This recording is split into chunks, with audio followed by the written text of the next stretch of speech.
What's up, guys? Probably don't recognize me. Got in a fight with the trimmer, and obviously you can see got the best of me. Anyways, this is going to be the last video in the little series we did of building the wheels for this little XR80. So we are going to be mounting some tires up on these wheels and getting them set up on the bike. So let's get to it. And for you guys that entered the giveaway for one of these spoke torque wrenches that we used in the last video, make sure you stick around for this entire video. We'll be picking the winner for this pretty soon here. So for those of you that haven't been keeping up with this mini project, this is my girlfriend's bike. It's a 2001 XR80. We're just going through cleaning it up so she has something cool to ride. I mean, of course, I'd rather be working on the 250, but I'll get back to that project really soon here. To see everything that we've done to this bike so far, click up in the corner of the screen. I'll have a playlist there of all the videos of this bike. Now let's get down to business and mount up some tires. Gonna get the rear set up first, get her on the tire changing stand. The tire I'll be using is a Bridgestone, I believe. Yep, M204. I snagged this one from Rocky Mountain. Actually, the first thing I'll need to do here is get the rim set up with the rim lock and the rim band. So the rim band is what protects the tube from the spoke nipples. Inside of here, there's sharp edges on the spoke nipples, and if you don't have this little band in here, or at least some duct tape covering those, that'll puncture the tube. And I found this trick little nut and washer for the rim lock. If I can find out where I got this from, I'll link it down below too. Looks like the rim lock hole is right here. Pop that through, band on top of it. And since it's pretty common for the rim lock threads to rust, I'm gonna put some anti-seize on that. Dude, that's gonna go perfectly with that hub color. Love that setup. And I like to throw a little bit of baby powder inside the tire. This prevents the tube and tire from chafing against each other. Drop a little bit in there and roll it around. Oh, frick. Messing up my rims here. Now we're gonna get the tube stuffed inside the tire.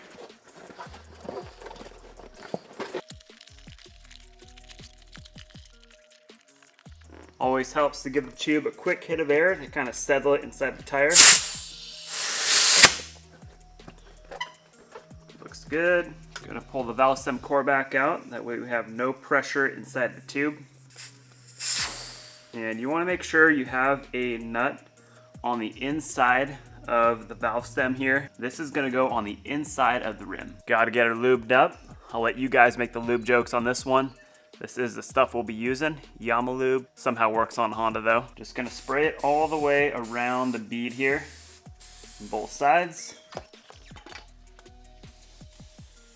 Before you mount any tire, you wanna make sure the tire is not directional. So if you look around the edge of the tire here, it's gonna have an arrow, or even if you look at the tread pattern, you'll be able to tell if it's directional or not.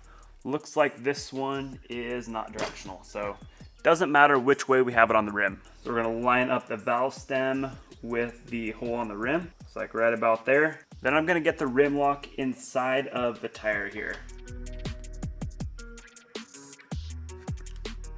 Obviously, we don't wanna scratch up our fresh powder coat job here. So I'll be using some rim protectors to protect the rim against the tire irons. Kind of snap onto the rim. Gonna get this tire onto the rim as much as possible, and then work a tire iron underneath. I wanna make sure the tube is inside of the tire so you don't pinch it.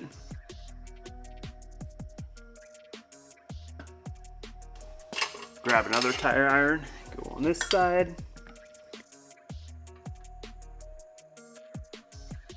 Yeah, it helps a ton having this tire lubed up and warm. Having it sit in the sun makes a big difference. Gonna tuck the valve stem in there.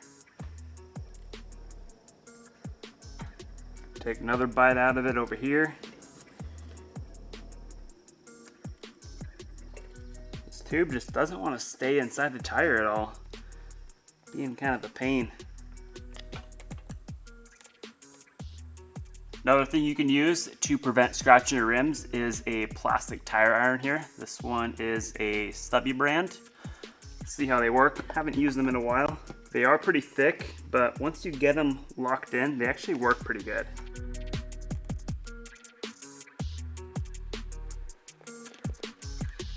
Pretty much got one side of the tire all the way over, just a little bit left right here.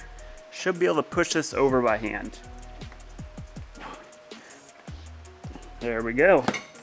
It worked out pretty good. So we can just leave the rim protectors in since we'll be using them to mount this side of the tire. Now we just need to get the valve stem through the hole on the rim. See where that valve stem is. Oh, it's a little bit off. Should be able to spin the rim around, get it to line up.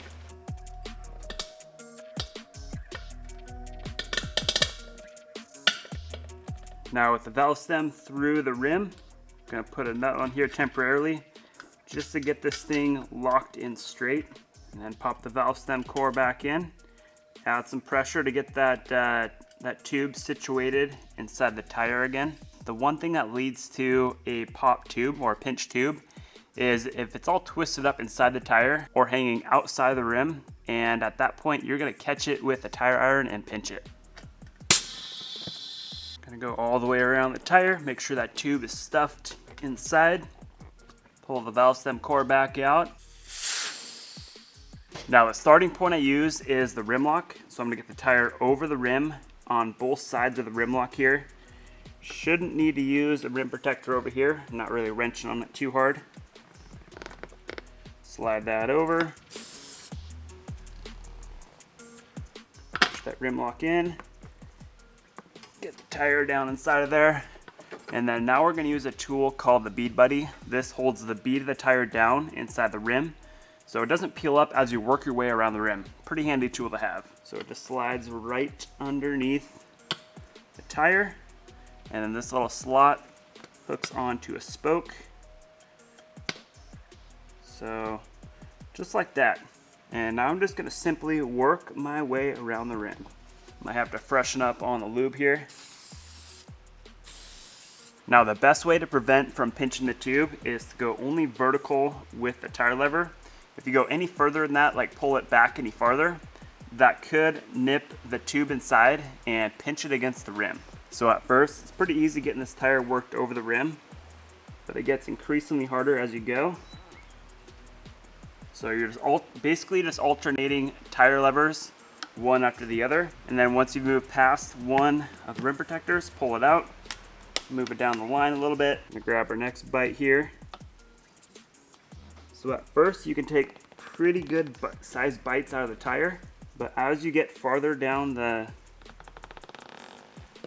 tire, you're gonna want to take smaller and smaller bites. And as you're getting toward the end here, you're gonna have to let up pressure on your back lever to get your front one in there. So it's getting a little bit more difficult to get this tire over the rim. And the key here is to make sure the bead of the tire is sitting down inside the rim on the opposite side of where you're working. So continually push that bead in. That'll give you a lot more room to work with.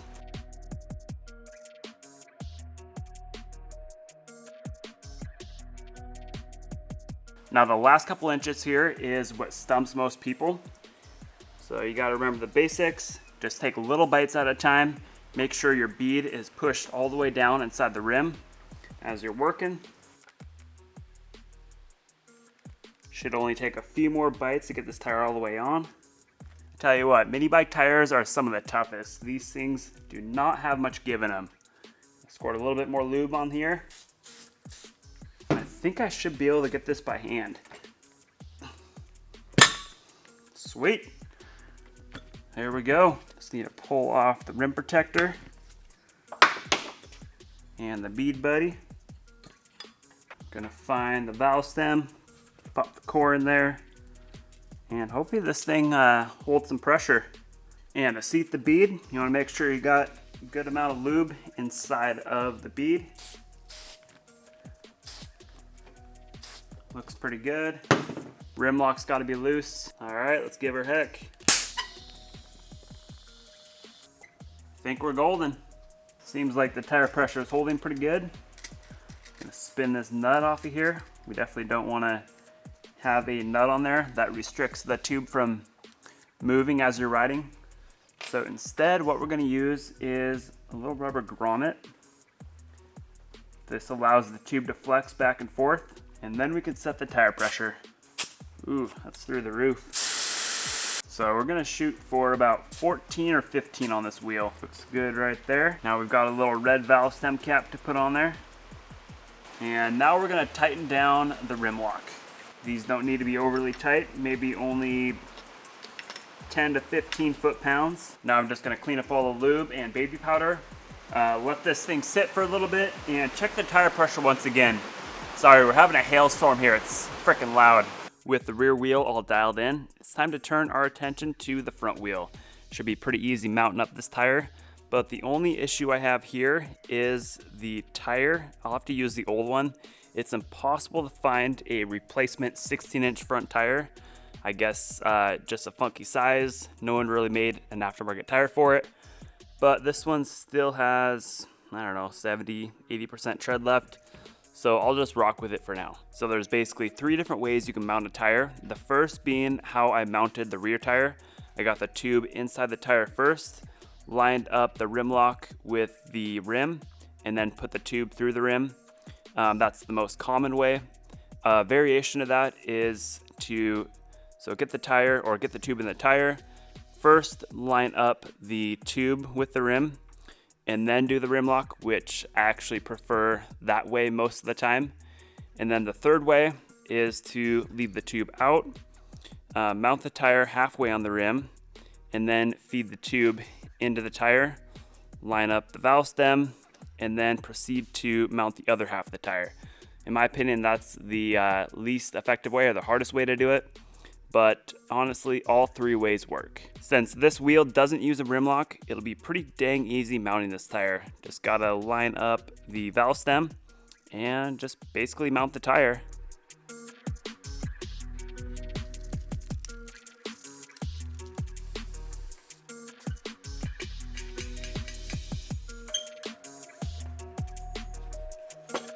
So I was able to get the tire mounted halfway on the rim without using any tools at all. That just goes to show how soft these tires are. I'm gonna see if I get the entire tire mounted up on the rim without using any tools whatsoever. That'd be crazy.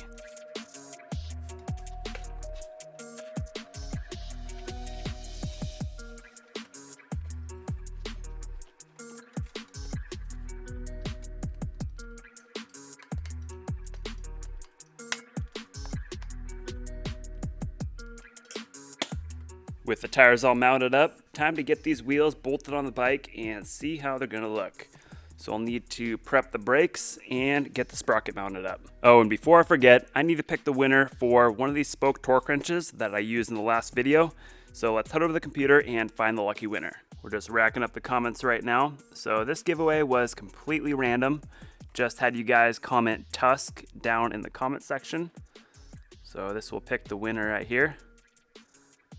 You just gotta comment Tusk. All right, Paul Anderson, he says, awesome tech, Tusk. So Paul Anderson, send me a message over on Instagram since there's no messaging here on YouTube. My Instagram name is Niemela. I'll have it on the bottom of the screen right here. So send your shipping address and I'll get that torque wrench out to you. Congrats, man. Alrighty, let's get the sprocket on. Should look pretty cool on here. Dude. That is trick. Love the black and red.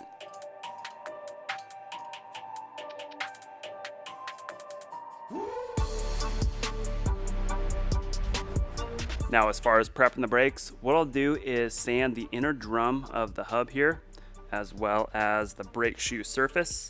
That'll just roughen them up, get them ready for use. I use, let's see, what is this? 220 grit sandpaper. So these drum brakes are notoriously crappy, so you want to do everything possible to make them work as good as you can. You just want to give it a light sand. Doesn't really matter the direction that you go, just don't spend too much time on it or else you could end up with low spots, especially on the shoes.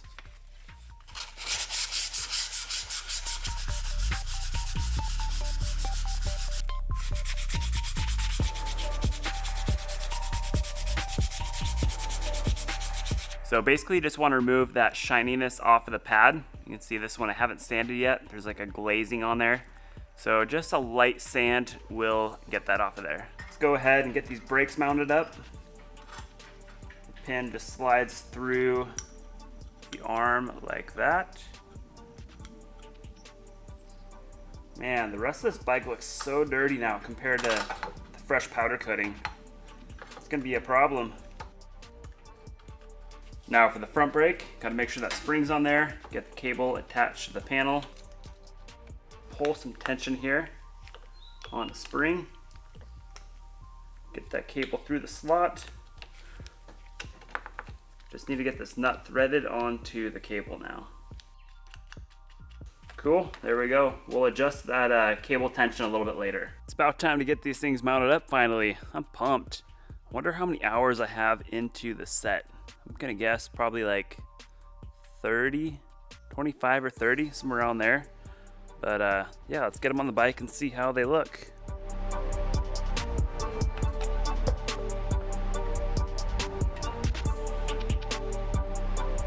Gotta coat the axle with this Maxima waterproof grease. Gotta keep everything working smooth.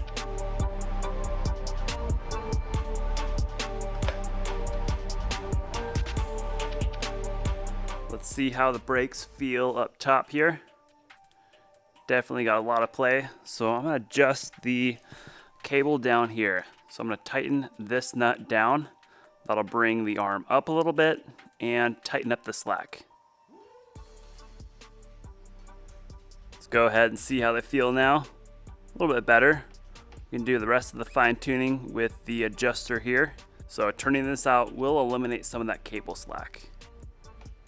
A little better. I'm gonna go a little bit farther than that. Then you just want to tighten down that nut to lock it into place.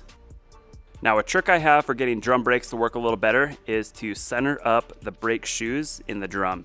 And you do this by pulling in the brake lever or pushing down the brake pedal, holding it and tightening the axle. Now I'm going to use a clamp to pull on the lever and hold it as I tighten the axle.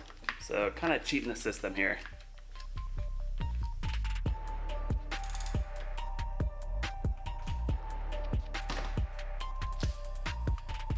Seems like the brakes are working pretty good.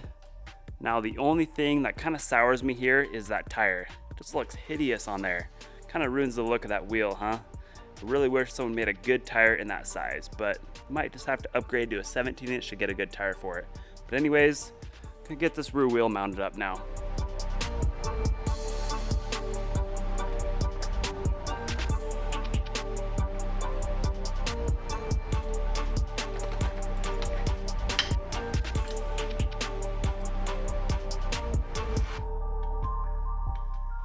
Looking pretty dang good. But of course, don't want to leave that crappy ass chain on there. So I'm going to yank it off and replace it along with a new front sprocket. I'm going to find the master link clip here. There we are. Going to give it a little love tap with a hammer. That's all it takes. Pop the clip off or pop the plate off. Push it through the other side. And off we go.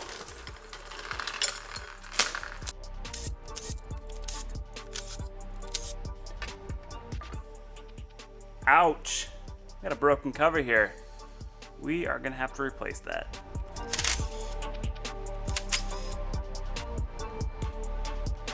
Not too bad. Probably could have reused it. Got a little bit of wear on the teeth there, but whenever you're replacing a chain, you want to replace the sprockets as well. You want them to wear together. So this issue here is pretty common on the little XRs or just dirt bikes in general.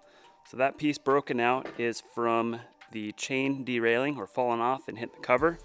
See if it did any damage to the crankcase as well.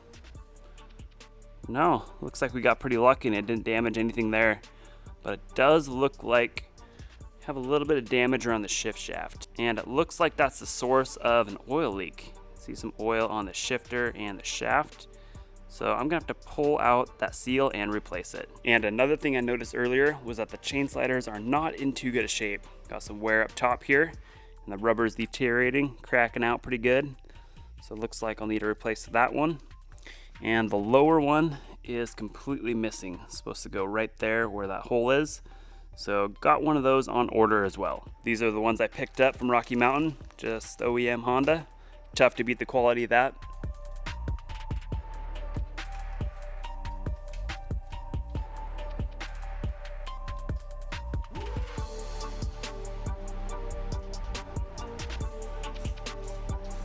Now the front sprocket and chain are from Rocky Mountain as well, primary drive brand. So let's check these things out and get them mounted up.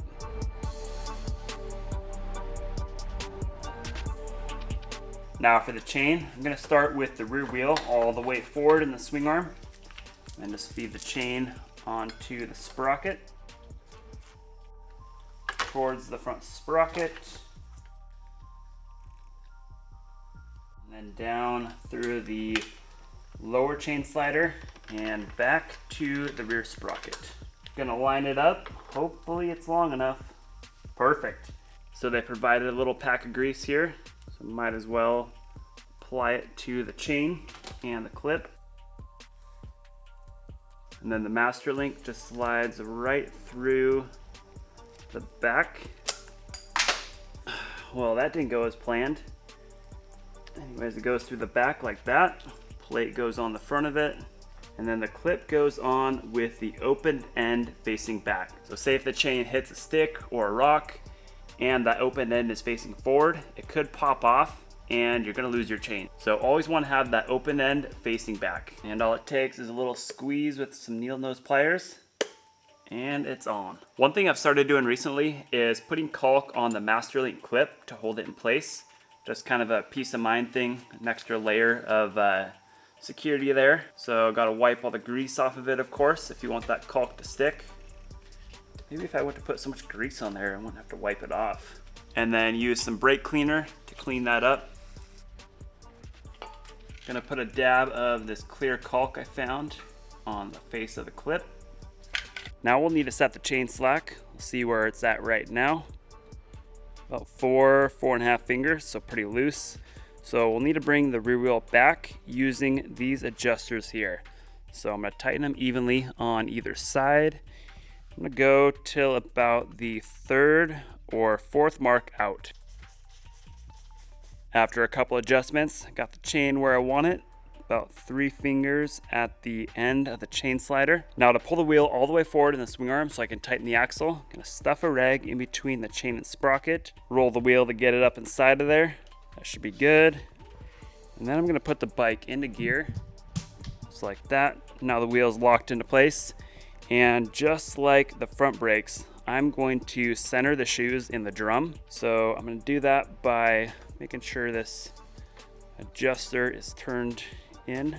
Then I'm gonna push down the brake pedal, lock it down, tighten the axle, and that should have everything all centered up. So to lock the rear brake pedal down, I'm gonna stuff a wrench in the pedal here.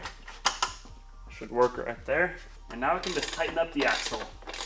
I've got some clearance issues with this rear tire. It's hitting on the chain guard and the mud flap as well. You can see as I'm spinning the tire, it's rubbing on the guard.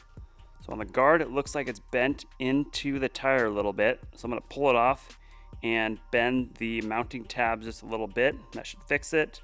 And as far as the mud flap goes, I'm either gonna have to get a longer chain. You can see the axle is pretty far forward in the swing arm there. See if it's gonna clear now.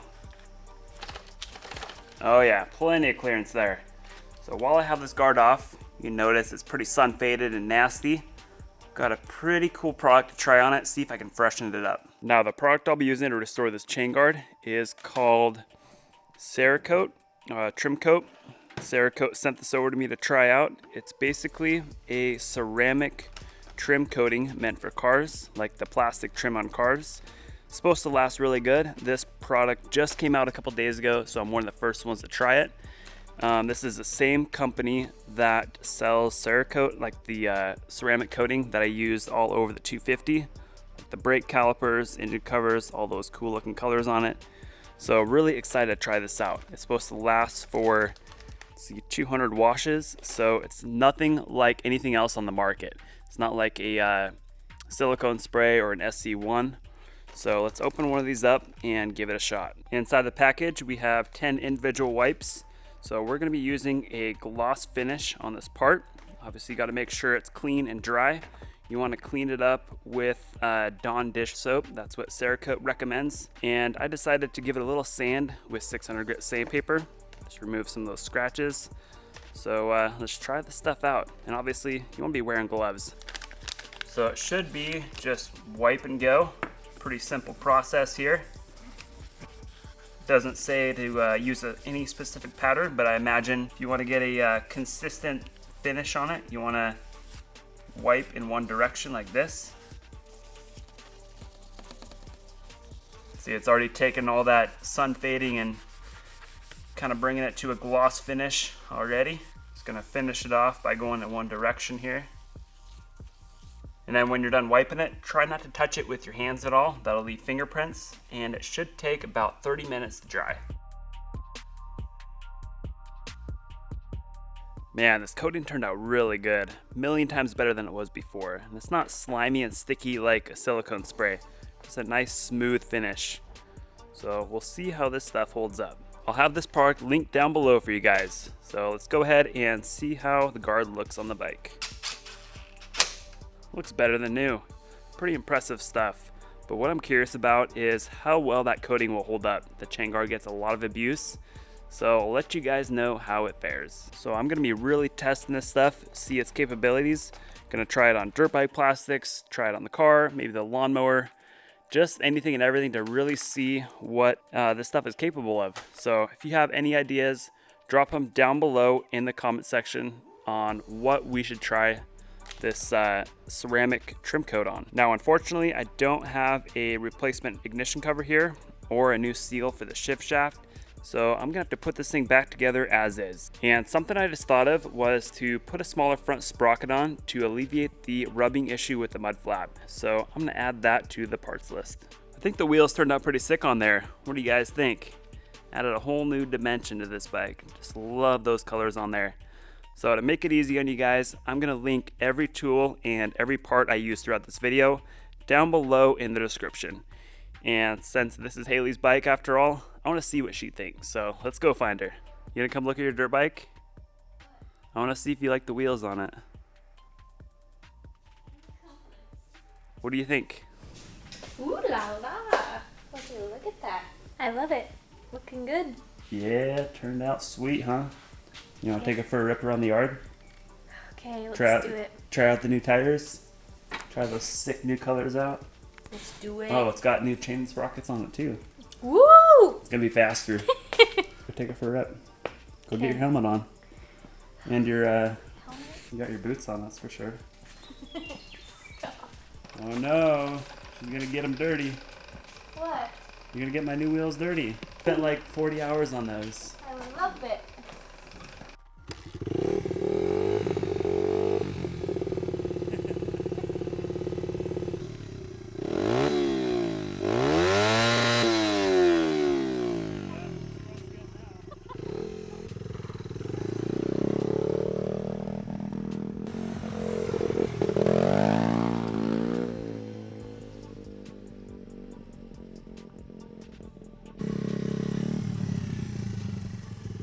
She's getting like better. We're fixing it up slowly but surely. Yes. What do you want to do next? Should we fix the seat? I don't know, but someday, yeah, this has gotta go. Fix the seat. Yeah. Fix the exhaust on it too. Mhm. Yeah, I reckon. Well, anyways, it took me so long to do the video. My beard actually grew back. Started the video with a shaved face and got a beard again. But anyways, wheels are on the bike. She looks good. You like it, right? Yeah. I think it turned out pretty sweet. If you guys learned something new or enjoyed the video, just go share it with your friends. Try to spread the message a little bit. We're gonna be doing some more work on this bike in some future videos and getting back to work on the 250 as well. So, see you guys soon.